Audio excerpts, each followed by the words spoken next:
Matthew chapter 14, New King James Version. At that time, Herod the Tetrarch heard the report about Jesus and said to his servants, "This is John the Baptist. He is risen from the dead, and therefore these powers are at work in him." For Herod had laid hold of John and bound him and put him in prison for the sake of Herodias, his brother Philip's wife, because John had said to him, "It is not lawful for you to have her."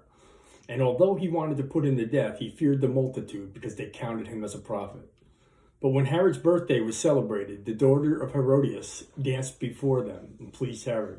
Therefore he promised with an oath to give her whatever she might ask.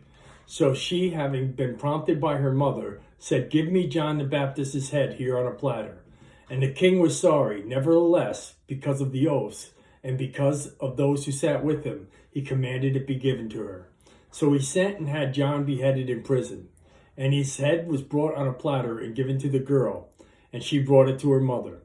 Then his disciples came and took away the body and buried it, and went and told Jesus. When Jesus heard it, he departed there by boat to a deserted place by himself. But when the multitudes heard it, they followed him on foot from the cities.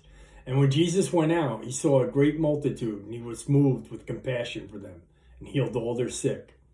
When it was evening, his disciples came to him, saying, "This is a deserted place, and the hour is already late. Send the multitudes away, that they may go into the villages and buy food for themselves." But Jesus said to them, "They do not need to go away. You give them something to eat." And they said to him, "We have here only 5 loaves and 2 fish." He said, "Bring them here to me." Then he commanded the multitudes to sit down on the grass. And he took the 5 loaves and the 2 fish, and looking up to heaven, he blessed and broke, and gave the loaves to the disciples.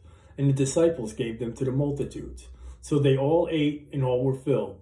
And they took up 12 baskets full of the fragments that remained.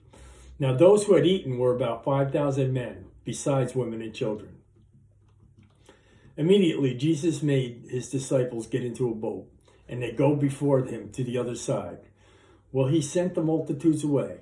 And when he sent the multitudes away, he went up on a mountain by himself to pray. Now when evening came, he was alone there. But the boat was now in the middle of the sea, tossed by the waves, for the wind was contrary. Now in the 4th watch of the night, Jesus went to them walking on the sea. And when the disciples saw him walking on the sea, they were troubled, saying, "It is a ghost." And they cried out for fear. But immediately Jesus spoke to them, saying, "Be of good cheer, it is I. Do not be afraid." And Peter answered him and said, "Lord, if it's you, command me to come to you on the water." And he said, "Come." And when Peter had come out of the boat, he walked on the water to Jesus. But when he saw that the wind was boisterous, he was afraid, and beginning to sink, he cried out, saying, "Lord, save me." And immediately Jesus stretched out his hand and caught him and said to him, "O you of little faith, why did you doubt?" And when they got into the boat, the wind ceased. And those who were in the boat came and worshipped him, saying, "Truly you are the Son of God." When they had crossed over, they came to the land of Gennesaret.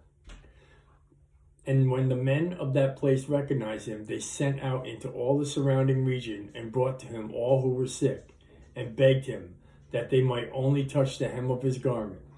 And many, as touched it, were made perfectly well. This is the gospel of Matthew chapter 14, New King James Version.